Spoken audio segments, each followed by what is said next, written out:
Pois é, muitas vezes a hipertensão não é uma doença propriamente dita. A hipertensão é um estado. Porque se eu tiver uma causa específica, por exemplo, deficiência de magnésio, e eu faço a suplementação com magnésio, se era isso que estava causando a hipertensão, aquilo era apenas um estado.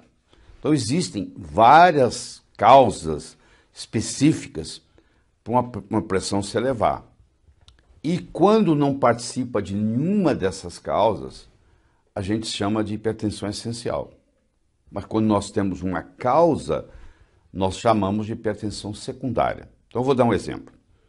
Hipotiroidismo.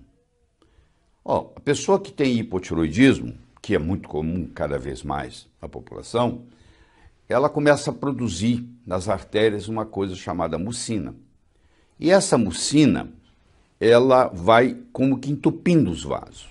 E ela vai aumentando a resistência periférica.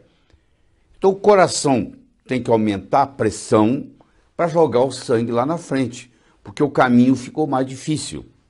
Então se eu pego um paciente desse e encontro que ele está com os níveis pressóricos elevados, e eu baixo a pressão dele, apesar de eu estar normalizando os números, no frigir dos ovos eu estou prejudicando ele, porque agora ele não tem essa perfusão periférica do sangue chegando lá. Nesse caso, se eu trato o hipotiroidismo, era apenas um estado, a hipertensão vai embora.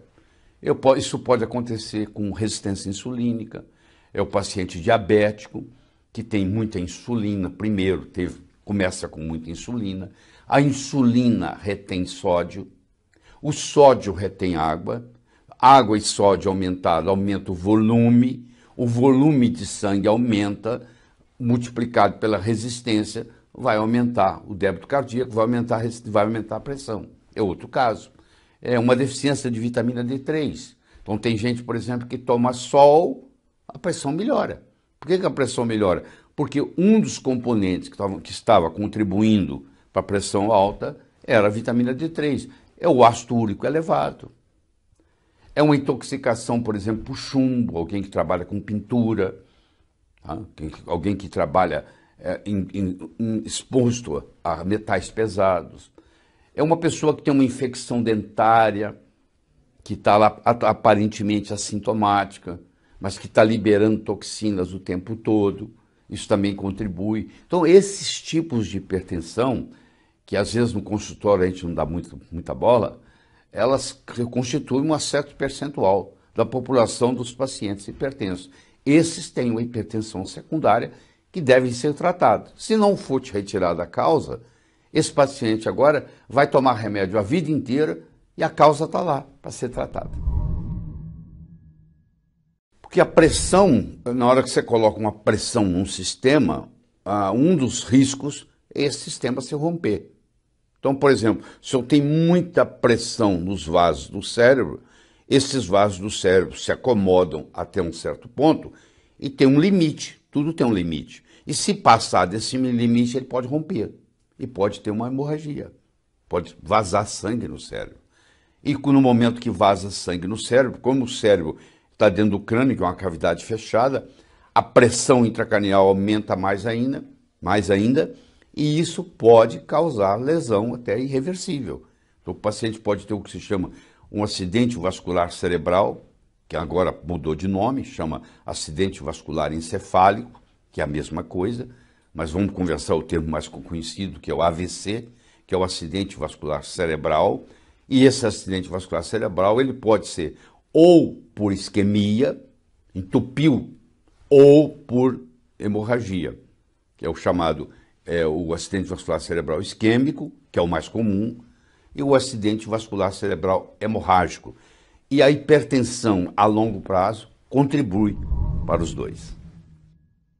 Os estudos mostram que pessoas que têm pressão arterial elevada e são tratadas, eles podem diminuir até em 40% a incidência de complicações. Isso é interessante saber. Mas eu também tenho que tomar cuidado, porque às vezes eu estou tão preocupado com o número que eu esqueço as consequências. Eu dependo muito do remédio que eu esteja usando. E, infelizmente, os remédios usados para tratar a hipertensão, eles são usados mais ou menos aleatoriamente. A maioria dos médicos vai no testar para ver como é que funciona. E existem 3 mecanismos básicos para uma pressão subir. E eu tenho que saber qual o mecanismo que está funcionando no paciente que está na minha frente para eu dar para esse paciente a medicação adequada para ele. Então, por exemplo, eu tenho hipertenso que é hipertenso por um aumento de volume do sangue devido a um problema de sódio ou a um problema de excesso de cálcio. Isso vai exigir um tipo de medicamento. Eu tenho o tipo de paciente, que aliás é o mais comum, que ativou o sistema renina-angiotensina-aldosterona. Eu vou ter que ter uma abordagem diferente nesse.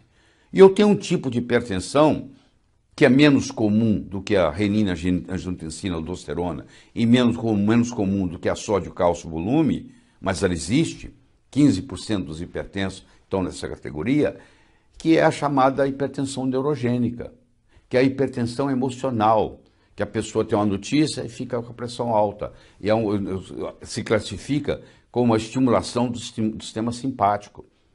Então eu posso ter um paciente que está com a pressão alta pela estimulação do sistema simpático, eu posso ter um paciente que está com pressão alta porque aumentou o volume sanguíneo, retenção de sódio, de água, eu posso ter um paciente que está hipertenso porque ativou o sistema renina-angiotensina-aldosterona.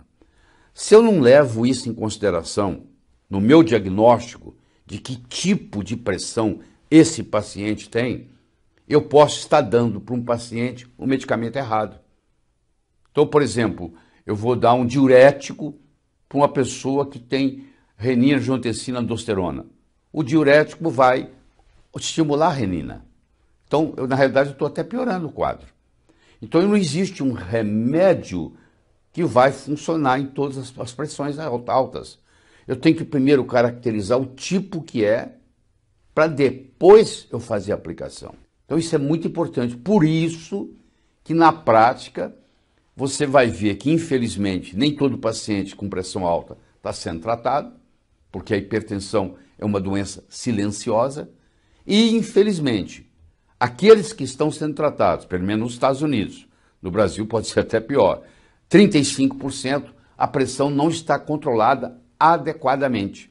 Então, apesar de estar recebendo os remédios, na realidade não está funcionando porque a pressão ainda não foi normalizada de acordo com os critérios.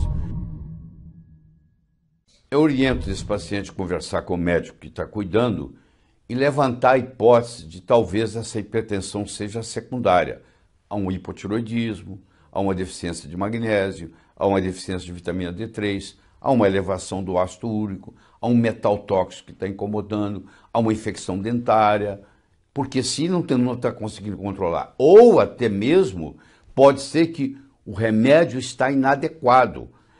O paciente tem um tipo de hipertensão e o remédio que está sendo usado é para outro tipo de hipertensão.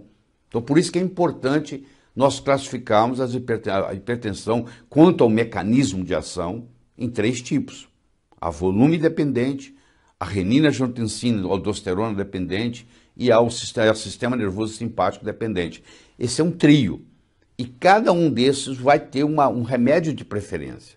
Então, o que eu estou querendo mostrar aqui, por isso que você tem que ir ao médico, porque muitas vezes você vai na farmácia e compra um remédio antihipertensivo e esse remédio não vai bater com o tipo de hipertensão que você tem. Você vai sofrer os efeitos colaterais dos remédios, que todos eles têm. Se você está duvidando de mim, eu quero que você olhe a bula, porque por lei é obrigado a ser colocado na bula o que o remédio pode fazer. Eu acho que você hoje, com a internet, com todo o conhecimento que existe, você tem que estar a par de tudo isso, porque a saúde é sua, a doença é sua, e você tem que ser o mais responsável pela sua saúde do que o médico. Você não pode entregar isso, delegar isso para ninguém. Você é responsável pela sua saúde. O médico vai te orientar o que você pode fazer, o que você não pode fazer, mas no final das contas é você que tem que cuidar de você. Então você tem que tomar cuidado, a automedicação aqui não se aplica. Tem muita gente que vai na farmácia, compra um remédio antihipertensivo que não tem nada a ver com o tipo de hipertensão que ele tem, e as consequências podem ser drásticas. Pode ter um acidente vascular cerebral, pode nunca mais andar, pode nunca mais falar.